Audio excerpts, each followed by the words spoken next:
Systematic error और random error का आपस में ताल्लुक, फिर प्रीसियन और एक्यूरेसी का इनके साथ बाहिमी ताल्लुक हम ज़रा डिस्कस करते हैं। Systematic error, mean value of all the observed values, how far away from the exact value. कि आपने मेजरमेंट की कोई भी क्वांटिटी थी, उसकी बहुत सारी वैल्यूज़ आई जैसा कि यहाँ पे नज़र आ रही है। अब इन सब की मीन वैल्यू ली जाए तो वो कहीं दरमियान में बनेगी, ऐसे ही है। तो इस मीन वैल्यू का जो आपने ऑब्जर्वेशन की उसके मुताबिक आई, उसकी जो मीन वैल्यू है वो दरअसल एक्चुअल या ट्रू या आइडियल या एक्यूरेट वैल्यू से कितना दूर है, उसका कितना डिफरेंस है ऑब्जर्व की गई वैल्यूज के एवरेज का असल वैल्यू से, ट्रू वैल्यू से कितना डिफरेंस है, कितना फासला है, उसे कहते हैं सिस्टमैटिक एरर।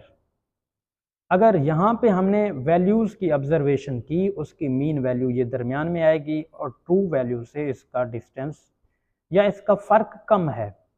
अगर और हमने मेजरमेंट की और उनकी वैल्यूज़ एक दूसरे के तो करीब आई, ठीक है, लेकिन ये दरअसल इसके मीन का जो फासला है दरमियान का, वो एग्जैक्ट वैल्यू या ट्रू वैल्यू से अगर ज़्यादा है, तो इन दोनों केसेस के अंदर देखा जाए तो इसकी मीन वैल्यू का ट्रू वैल्यू से फासला कम है, तो सिस्टमैटिक एरर कम होगा।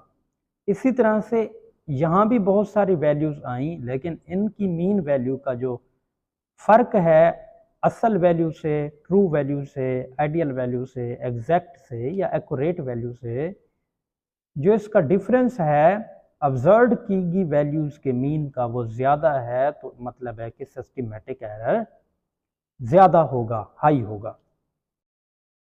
Random error, behaviour of all the observed values, how much same to true value. True value के साथ बिहेवियर कितना सेम है, जिसका जितना सेम बिहेवियर होगा उसका रैंडम एरर लो होगा। अगर यहाँ पे देखा जाए तो ये वैल्यूज़ बहुत करीब करीब आ रही हैं ऑब्जर्व्ड वैल्यूज़, तो फिर इनका जो बिहेवियर है इस ट्रू वैल्यू के साथ वो एक जैसा ही होगा। लेकिन इन वैल्यूज़ को देखें तो ये मुख्तलिफ हैं और एक दूसरे से ज़्यादा दूर हैं ऑब्जर्व्ड वैल्यूज़, तो इसका जो बिहेवियर है वो इस ट्रू वैल्यू से, ज़ाहिरी बात है, इसकी निस्बत ज़्यादा मुख्तलिफ होगा, तो यहाँ पे रैंडम एरर भी हाई होगा। तो अब जो है ओवरऑल हम इन दो तस्वीरों को देखते हैं और समझते हैं। इसको अगर इस केस को देखा जाए तो बिहेवियर मुख्तलिफ होने की वजह से रैंडम एरर हाई है, और ट्रू वैल्यू से फासला ज़्यादा होने की वजह से इस मीन वैल्यू का, इन सब वैल्यूज़ के मीन का फासला ज़्यादा होने की वजह से, फ़र्क ज़्यादा होने की वजह से हम कह सकते हैं सिस्टमैटिक एरर भी हाई है। बिहेवियर की वजह से रैंडम एरर हाई है क्योंकि बिहेवियर मुख्तलिफ है, और इन सब वैल्यूज़ के मीन वैल्यू का फ़र्क ट्रू वैल्यू से ज़्यादा होने की वजह से सिस्टमैटिक एरर भी हाई है as compare to this case, क्योंकि इसमें देखा जाए तो बिहेवियर भी एक जैसा है ट्रू वैल्यू के साथ, तो रैंडम एरर लो, और इसका फासला या फ़र्क ट्रू वैल्यू के साथ वो भी कम है इसके एवरेज का, तो इस वजह से सिस्टमैटिक एरर भी लो। अब यहाँ पे आ जाते हैं, इसमें अगर देखें तो इन सब वैल्यूज़ की जो मीन वैल्यू है उसका फासला कम है ट्रू वैल्यू से, तो सिस्टमैटिक एरर लो, और इसका बिहेवियर बहुत ज़्यादा मुख्तलिफ है पॉइंट्स का ट्रू वैल्यू से, तो रैंडम एरर हाई। यहाँ पे अगर देखें तो बिहेवियर एक जैसा है ट्रू वैल्यू से, रैंडम एरर लो, लेकिन मीन वैल्यू का फासला इसका ज़्यादा है एज़ कम्पेयर टू दिस, इस मीन वैल्यू का फासला ज़्यादा है एक्यूरेट या आइडियल वैल्यू से, हमारी ऑब्जर्व्ड वैल्यूज़ के मीन का फासला ज़्यादा होने की वजह से रैंडम सिस्टमैटिक एरर हाई। तो यहाँ से हमने क्या नतीजा निकाला, यहाँ से हमने ये नतीजा निकाला, if precision low then random error high. Precision क्या होता है, प्रिसाइज मेजरमेंट क्या कौन सी होती है, या प्रिसाइज डिवाइस कौन सी होती है। प्रिसाइज जो डिवाइस होती है, ऐसी डिवाइस जिसका लीस्ट काउंट कम हो तो वो प्रिसाइज होती है। जैसा कि हमने देखा डिजिटल स्क्रू गेज का लीस्ट काउंट कम होता है तो वो प्रिसाइज डिवाइस होती है, और जो प्रिसाइज डिवाइस होती है उसके अंदर हमेशा जो भी ऑब्जर्व्ड वैल्यूज होती हैं वो एक दूसरे के बिल्कुल करीब करीब आती हैं।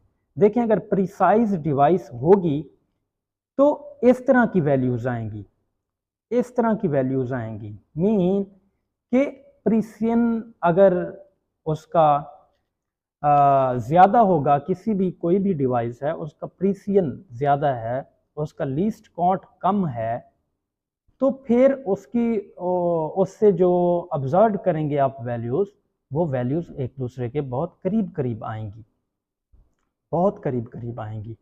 तो इस वजह से प्रीसियन ज़्यादा होने की वजह से रैंडम एरर कम होगा, और प्रीसियन कम होने की वजह से रैंडम एरर बढ़ जाएगा। इसका आपस में इन्वर्सली ताल्लुक होता है प्रीसियन और रैंडम एरर का। प्रीसियन हाई तो रैंडम एरर लो। अच्छा, दूसरी जो चीज़ है वो है सिस्टमैटिक एरर का एक्यूरेसी के साथ ताल्लुक। देखें, अगर तो सिस्टमैटिक एरर लो होगा तो एक्यूरेसी हाई होगी। अब इसको प्रैक्टिकली समझने के लिए आप इस वीडियो क्लिप को देखें। इसके अंदर मैंने प्रीसियन और रैंडम एरर का, इसी तरह से फिर बाद में सिस्टमैटिक एरर और एक्यूरेसी का आपस में किस तरह का रिलेशन है उसको मैंने प्रैक्टिकली भी बताया हुआ है, तो आप इस क्लिप को भी देख लें। अस्सलाम वालेकुम, मैं मोहम्मद आमिर। आज जो टॉपिक हम डिस्कस करेंगे या समझेंगे वो होगा सिस्टमैटिक एरर, रैंडम एरर, प्रीसियन और एक्यूरेसी का आपस में बाहिमी ताल्लुक। टॉपिक डिस्कस करने से पहले हम देखेंगे कि एक आइडियल जो वैल्यू है वो हम कैसे ले सकते हैं। आपके पास जो भी मोस्ट प्रिसाइज डिवाइस हो उससे आप जो रीडिंग लेंगे वो आपके लिए आइडियल रीडिंग होगी। मींस ये मेरे पास जो डिवाइस है इसको मैं इस्तेमाल करूं तो देखा जाए तो मेरे पास ये वाली डिवाइस एक प्रिसाइज डिवाइस है जो लैब में होती है। कैसे? क्योंकि इस डिवाइस का लीस्ट काउंट 0.001 मिलीमीटर है। ये देखें, इसका मतलब ये 1 मिलीमीटर का 1000वां हिस्सा भी ठीक से मालूम कर लेती है, तो ये मोस्ट प्रिसाइज है मेरे पास। क्योंकि माइकलसन इंटरफेरोमीटर या इससे ऊपर की प्रिसाइज डिवाइसेस होती हैं, लेकिन वो क्योंकि नहीं है तो फिर मेरे लिए जो आइडियल रीडिंग होगी वो मेरी जो अवेलेबल होगा इक्विपमेंट लेंथ मेजरिंग के लिए, उससे जो मैं रीडिंग लूँगा वो आइडियल होगी। तो मेरे पास क्योंकि ये है 1 मिलीमीटर का मैक्सिमम 1000वां हिस्सा मैं मालूम कर सकता हूँ, तो इससे जो रीडिंग लूँगा वो आइडियल रीडिंग होगी। तो पहले मैं एक रीडिंग लेता हूँ, फिर बाद में हम अपने टॉपिक को डिस्कस करते हैं। इसको मैं ओपन करता हूँ। ओपन करके एक की जो एक ये मौजूद है मेरे पास मैनुअल स्क्रू गेज की, इसकी विड्थ मालूम कर लेते हैं।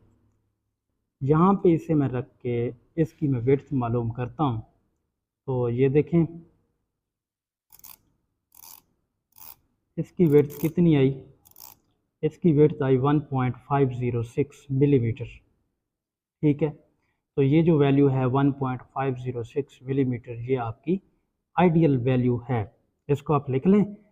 अब हम समझते हैं कि सिस्टमैटिक एरर और रैंडम एरर का प्रीसियन और एक्यूरेसी के साथ क्या ताल्लुक है। तो सबसे पहले हम देखते हैं प्रीसियन।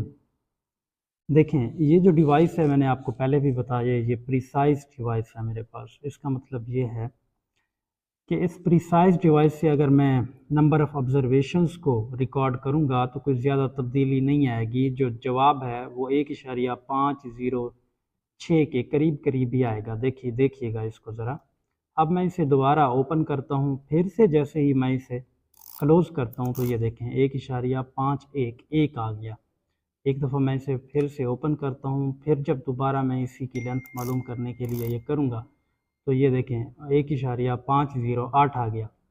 तो इसका मतलब ये है कि जो तब्दीली आ रही है वो इसके आखिरी हिस्सों में आ रही है। 0 और 8 ये जो दो हिस्से हैं इसमें तब्दीली आ रही है, 5 में कोई तब्दीली नहीं आ रही है। तो आप इसे नोट कर लें कि अगर आप प्रिसाइज जो डिवाइस इस्तेमाल कर रहे हैं, इससे जो नंबर ऑफ़ ऑब्ज़र्वेशन लेंगे आप, उसमें जो चेंजिंग आएगी वो कोई बहुत ज़्यादा नहीं होगी, वो हमारी जो एग्जैक्ट वैल्यू आई थी उसके करीब करीब आएगी, जिसे हम आइडियल वैल्यू कह रहे थे उसके करीब करीब आएगी। लेकिन हम इसे जब दूसरी कम प्रिसाइज डिवाइस से अगर हम यही मालूम करेंगे तो उसका फिर आप देखें कि क्या तब्दीली आती है। तो ज़रा हम डिजिटल वर्नियर कैलिपर की तरफ चलते हैं। तो जी ये देखें, ये डिजिटल वर्नियर कैलिपर है जिसका लीस्ट काउंट जो है 0.01 मिलीमीटर है, मतलब ये 1 मिलीमीटर का 100वां हिस्सा मालूम कर सकता है। तो ये कम प्रीसाइज हुआ डिजिटल स्क्रू गेज की निस्बत। तो इससे जब हम विड्थ मालूम करते हैं तो आप देखें कि उसकी क्या नोयत होती है। इसको जब हम दरमियान में यहाँ पे रखेंगे और इसकी जो है वो विड्थ मालूम करेंगे, ये देखें तो कितनी आई, 1.46 मिलीमीटर आई है। ठीक है, अब उस एक्चुअल से देखें तो बहुत ज़्यादा डेविएट कर रही है। अगर हम दोबारा से इसको करें और दोबारा से हम इसे देखें तो 47 मिलीमीटर आई है। तो मीन्स कहने का मतलब ये है कि यहाँ पे जो आपके पास चेंजिंग आ रही है एक्चुअल वैल्यू से, वो चेंजिंग काफ़ी ज़्यादा है।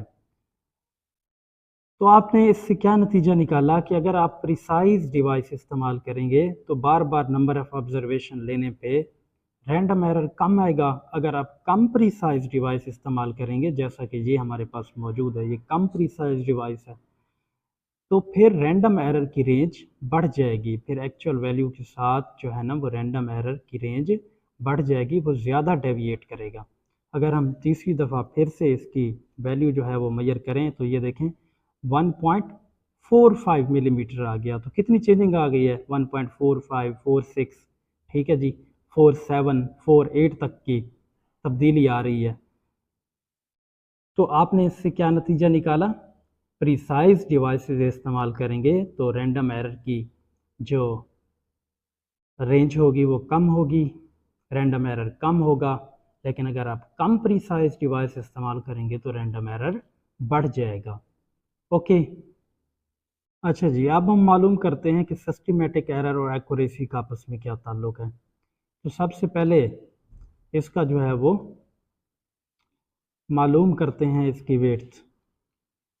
इसकी विड्थ को आप नोट करें तो इसकी विड्थ जो है वो यहाँ पे कितनी आ रही है, इस पॉइंट के ऊपर इसकी विड्थ आ रही है 1.505 मिलीमीटर। अब हम एक काम करते हैं, अब हम ये काम करते हैं कि जैसे ही ये जो है इस ओपन करने पे ये 1 मिलीमीटर था, ये इधर ये 1 मिलीमीटर, मैं इसको ज़ीरो कह देता हूँ। मैं कहता हूँ रिलेटिव मोड को यूज़ करते हुए कि ये क्या है, ये मेरी ज़ीरो पोजीशन है। लेकिन यहाँ पे कितनी है, ये फेसेस कितनी ओपन है, 1 मिलीमीटर का यहाँ पे ओपन है, और इसको ये क्या दिखा रहा है, ज़ीरो दिखा रहा है। क्यों, क्योंकि हमने इसमें सिस्टमेटिक एरर डाल दिया है। अब 1 मिलीमीटर का सिस्टमेटिक एरर आ गया इसमें। तो अब अगर मैं इसको मालूम करूँ तो कितनी आएगी, ये देखें। अब अगर मैं इसे मालूम करता हूँ तो वैल्यू जो है वो आ रही है 505.505 मिलीमीटर, मेरे पास वैल्यू आ गई है। अगर मैं दोबारा इसे मालूम करूँ तो दोबारा से भी तकरीबन उसके करीब ही आएगी। ये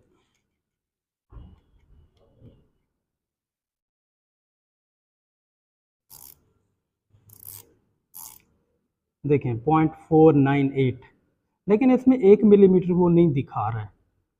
चेंजिंग थोड़ी बहुत आ रही है, कोई ज़्यादा चेंजिंग नहीं है, क्योंकि ये प्रिसाइज डिवाइस है, रैंडम एरर थोड़ा बहुत तो इसमें आएगा।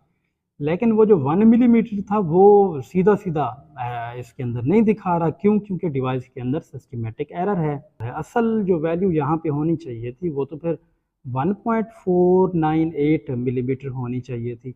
लेकिन वो जो क्योंकि 1 मिलीमीटर है, वो 1 मिलीमीटर क्या है, वो हमने इसमें सिस्टमेटिक एरर डाला हुआ है, इस वजह से यहाँ पे रीडिंग कितनी दे रहा है, 498। अब मैं इसका अगर सिस्टमेटिक एरर देखें कम कर देता हूँ, बल्कि अब जो है वो ये देखें यहाँ पे, और इसको मैं कर देता हूँ कि ये ज़ीरो कंडीशन है। अब अगर मैं इसको रखूँगा तो अब मेरी वैल्यू कितनी आएगी, ये देखो,